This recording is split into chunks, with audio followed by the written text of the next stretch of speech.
So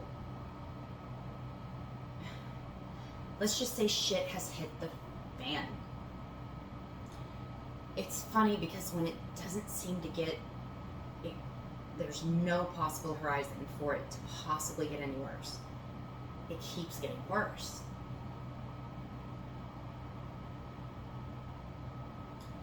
And I'm trying really hard to keep my head just there.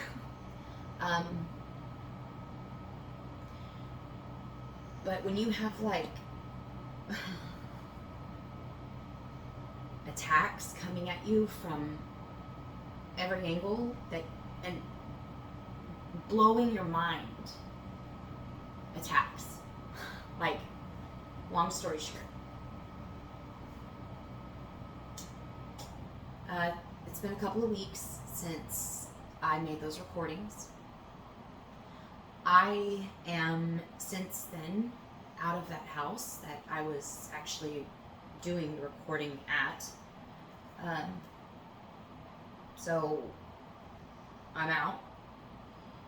I'm still jobless, although I did have an interview. It went pretty well. I'm hoping that God gives me a break and gives me this job. So, yeah, I'm out of the house, so I'm homeless. I don't have a job yet. I'm still looking every day. I'm still applying. It's really hard to do when you have a 2-year-old toddler that you have to be home for during the weekdays by 6, which is when I have to go and get her, and then home all evening. So going into a job, everybody, like, I've got people telling me, well, why don't you go to Buc-ee's? Why don't you go to QT? Why don't you? Okay, because that's not a typical 9 to 5 kind of a job. Their hours are not 9 to 5, so they need people who aren't going to be like, oh, yeah, I can't work the weekends. Yeah, how convenient that would be, but no, that's not what those places are looking for. So running out and just going and getting a job is not, it's just not logical. Yeah. Unless we're talking a job that those are the hours where it's, oh yeah, we're actually open from 9 a.m. to 5 p.m., giving me plenty of time to get off to go get my dog. And then work will never interfere with daycare. So anyways, so I think people underestimate that with the reality. Which again, it all ties back into Brian, because what he has done to me, the level of, I don't even know the word for it.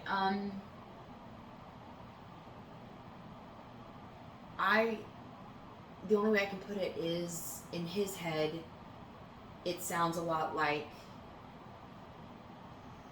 I truly want to get away with how much I can fuck you over.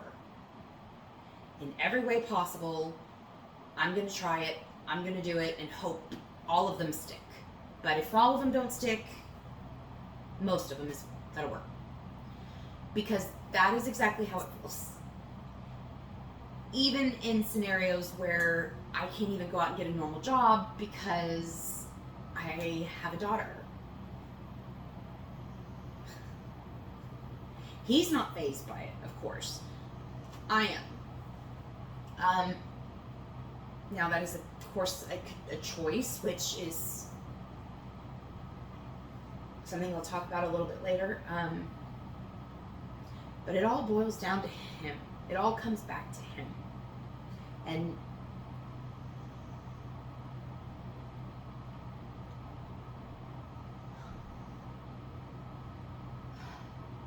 in hindsight, it looks an awful lot like premeditated foresight, like calculated moves,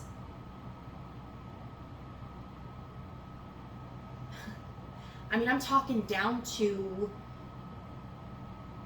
the final months, our final months there at the house. Before I found the pants, which I'll get into that later. Before we had our really bad last two issues, or fights, I guess. I can't see the future. Like, I didn't know that the end of the end of the end of the end, because we've been doing this on and off for 15 years, mind you, so that might make a little more sense now. I didn't, like, I just thought I had more time. I didn't think it was going to be cut so short. And it was like he saw it. And he was always not one, at least 4 or 5 steps ahead of me before I could even get done contemplating the mentality of him. Like, I don't think that way he does. So me being that way, there's a mental understanding, a process before the understanding that I have to go through before I can understand the game that I'm playing, if that makes sense. By that point, he's already 3 moves down. Again, ahead of me. At least 4 moves. So he's got 3 of them out of the way at that point. So by the time I actually make my first move, he's making his last move. And then I'm just like, what? But at the end of the day, and you look back at it,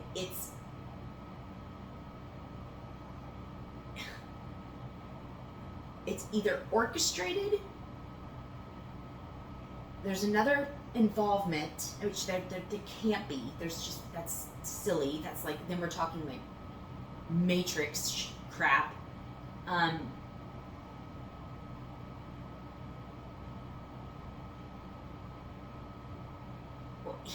I believe he's truly evil. I truly, truly believe he's evil. I truly, truly, truly, with everything in me, believe that this man is fucking evil. Sorry about my language.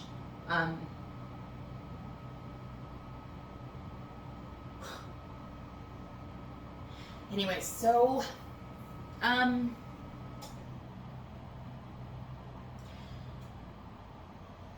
I have, since moving out of the house, went to stay with, my son, who's like 20. He's in his first apartment, which ironically is 2 doors down from my mother. They went and looked for an apartment together during the as mom was selling the house, and he signed. They actually saw his apartment. And then mom liked what she saw in his apartment, knowing it was smaller, the one that she would be getting, she signed without seeing the apartment. So anyways, there's one person in between the 2 of them. So I went and stayed with him. And then because I had told him I'm only going to stay here for the weekend because, that's all I said. I didn't justify it or explain it. He doesn't want to live with his mother. I don't blame him. So the weekend came, and my mother wanted to know what I was going to do, and so I told her I was going to, go to like a Woodland Springs, or Wood Spring Suites, or extended. It's like an extended stay. I can't think of what it's called because I'm just so upset right now. Where it's got the little kitchen and you stay there long term. So she was like, oh, wow, you know, I'd hate for you to spend your money on that. And that money is money that my dad gave me just before passing away last year. He left me, like, I don't know, $1,000. Whoop-de-doo. Sorry, that sounded really bad. I didn't mean whoop-de-doo like that sounded like ungrateful or anything. I meant when I said he left me some money, like he left me in here. It wasn't anything like what you expect to hear when you hear those words. But so she's been holding on to it for me, and then, you know, those rooms are like $500 for the week. So that's a good chunk of the money. That's like half the money right there. So she was like, you know, I'd hate for you to spend it that way, so why don't you stay here a couple days, and then we'll figure out something. But Mom and I have, I'm sure like most mom-daughter relationships that are older have, where you can only tolerate being in their direct area for short periods of time, or it gets volatile. So, well, needless to say, it got really volatile. So volatile that we're done. And I'm not just saying that like, oh, we had one of our fights and we'll get over it. No. Words were said that can never be unsaid. Opinions were shared.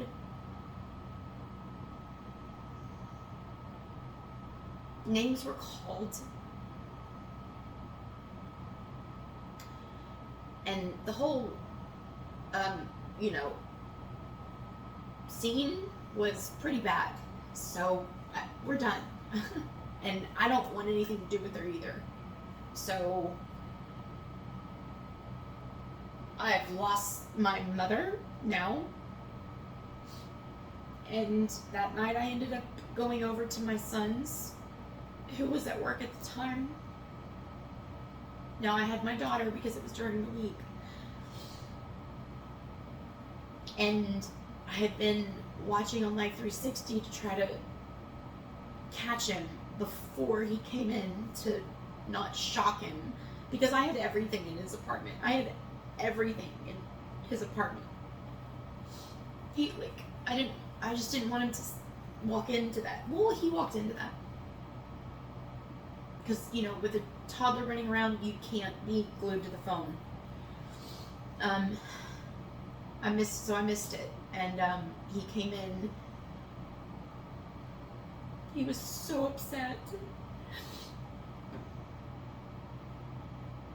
In almost a very callous kind of way, because, I get it. But he didn't say a word to me except, "So you're back here now, huh?" After I had just gone through hell with my mother. And then now I'm feeling my son. It's like, I'm really trying to keep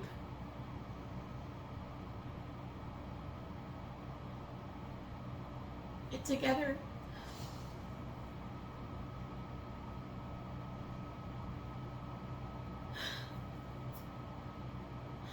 I have considered,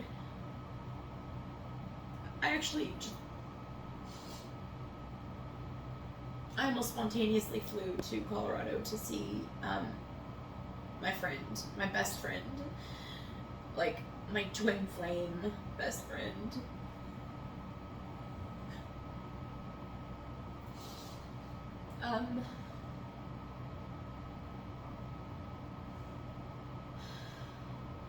So long story, pretty much I'm now homeless. After leaving Ties, I had to go and I stayed the night at a friend. Who's not really even a friend. It's like,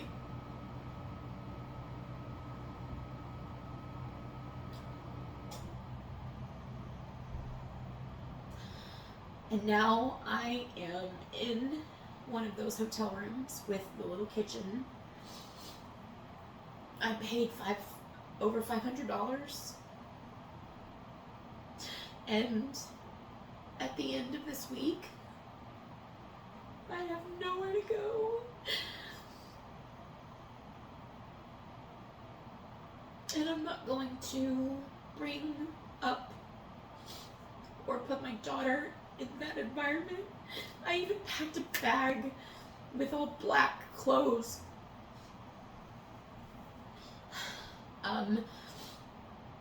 Select medicines, toiletries, of course, but bedding, a little bit of bedding, dark bedding, in the event that I end up literally living outside. If it's all black, then no one would see me in the dark as well as they would if I was wearing brighter clothes. I'm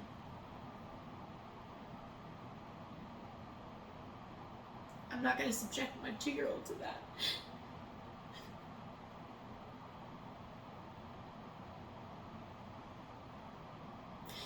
So I've actually seriously considered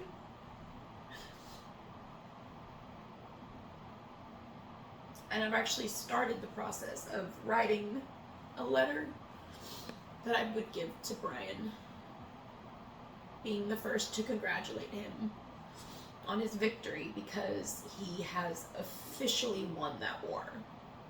Because every act, that every decision that he has made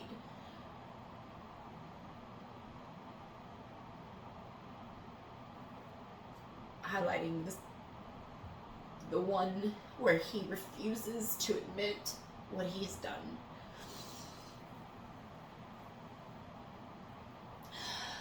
Because he is still claiming that innocence, that he did not cheat on me. He said it the other day, 2 days ago, in a text.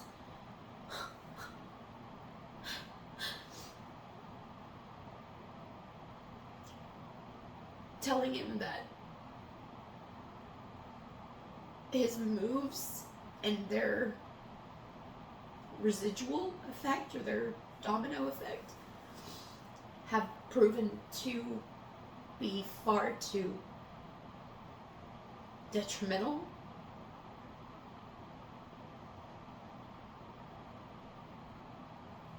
And then I start listing off things like, how those last months leading up to the end of, the end of the end of the end, he decides to, instead of giving me the $250, which is what was the agreed amount based on the state of Texas, a quarter of what he makes really good money,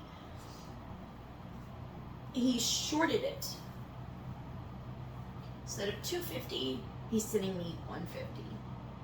And that depends every week. He tried pulling something this week.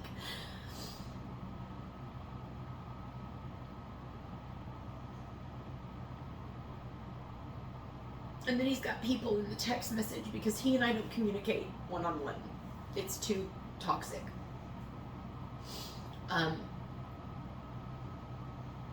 So we've agreed to have a mass message, a group message. Anytime he and I have something to say to each other, we say it in this group message. And it has become so stupid.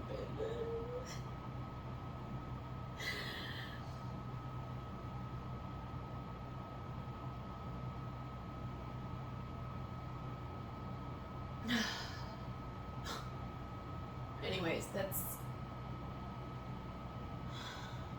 the nitty-gritty of it all, but y'all have no idea the angles of which all of his I feel is destroying my life. And now I'm seriously contemplating giving her up so that I can have a chance. Because what I really want to do is get out of here. I really want to go to Colorado and I don't want to come back.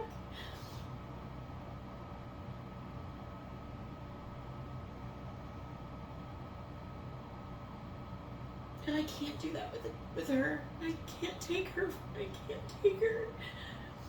Not unless he agreed, and he's not willing to. So, and I'm kind of hoping that when I do this, if I do this, I don't know yet, that he would be like, oh shit. So that means I have to be there every morning to take her to daycare and then be there every evening to pick her up. I can't do that. And work. I can't do that. And then fight to help figure a way to keep me here and help me.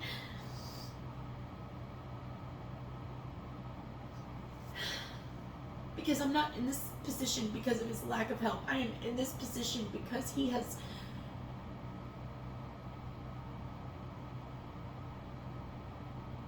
prematurely pulled the rug out from under me too many times on too many major areas of my life at such vulnerable moments when I had nothing and he knew it.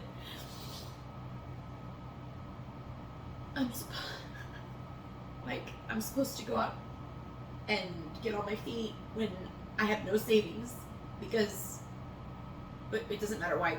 He knew it. He knew that. I didn't have a job. Plus, I had a 2-year time gap because I'd stayed home. I took the time to stay at home. All of this he knows. And then cuts the rent. We had a year. He cut it at 7 months.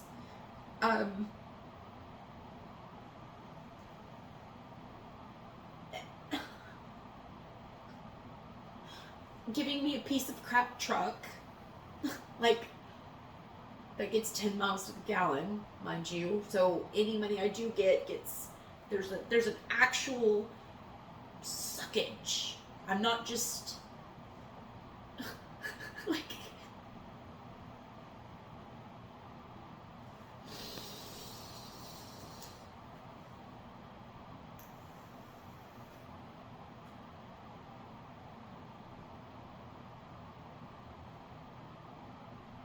so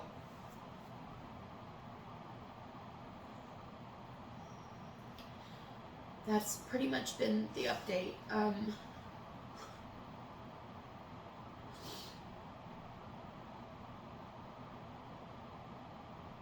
Yeah. So in 6 days' time, I will not have anywhere to go.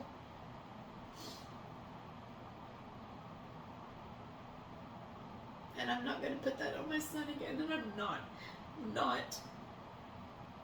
not want to see that look on his face again.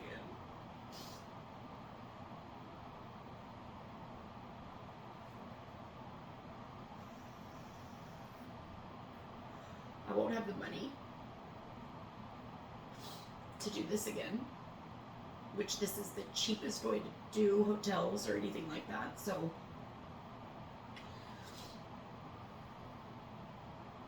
and my friends are very limited. Generally I don't like people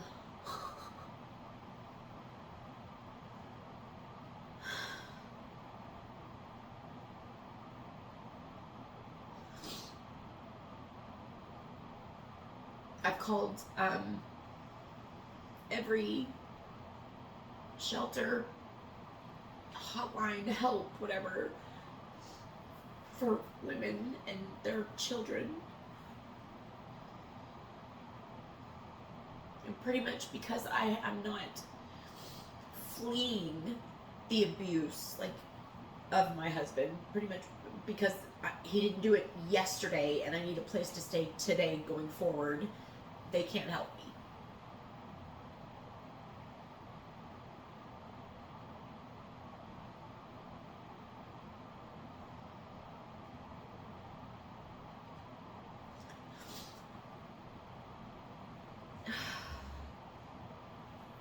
So, again, the point of this whole channel is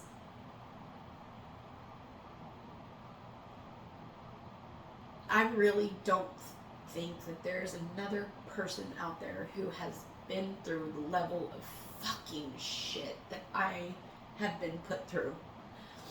That just doesn't seem to stop either.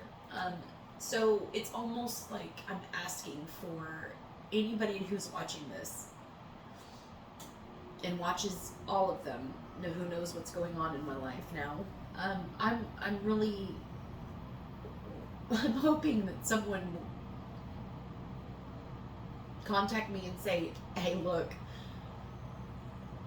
I actually, that exact same thing happened to me, or worse. I actually told Brian at one point, I told him, I said, it would have been so much better if he would have just murdered me. The level of shit.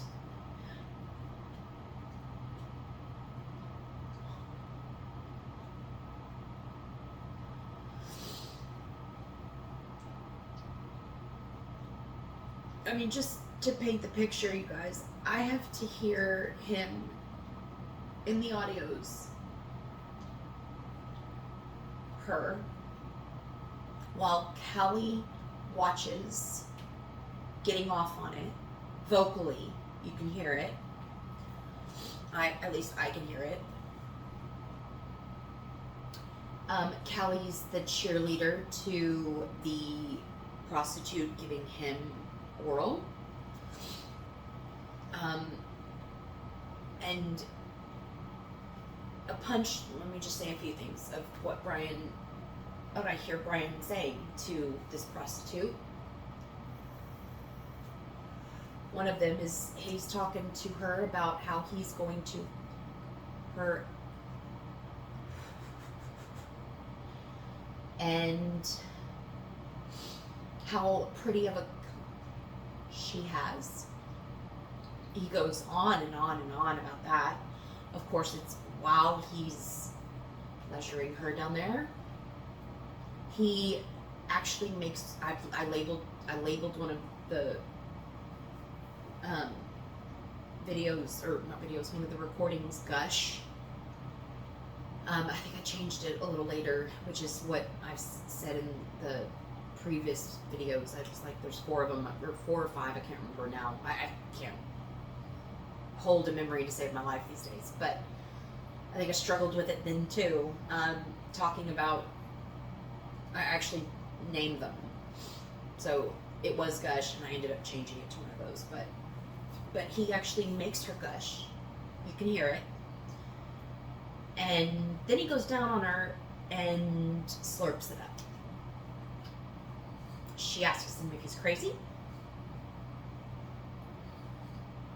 If it tastes good, he says, uh-huh. He tells her to lay back, put her up, while Callie then goes, girl, you're about to get your eaten.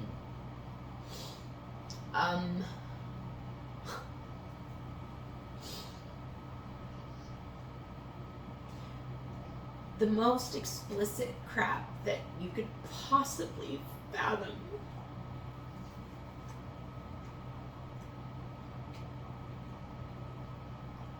Is on these recordings that I have had to hear hundreds of times.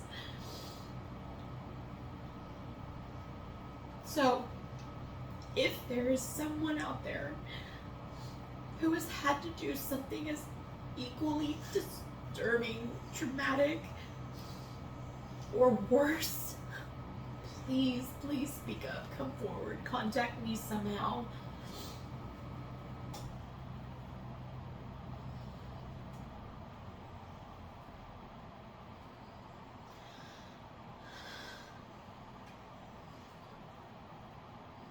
It'll truly give me something to hold on to.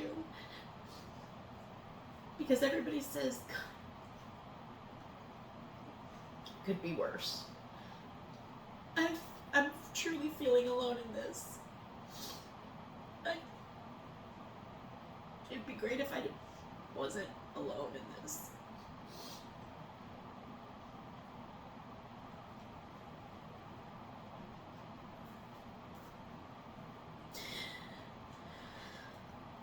Okay. Fourth video. Sorry for the boo-hoos, but, it's real life. I'll see you in the next one.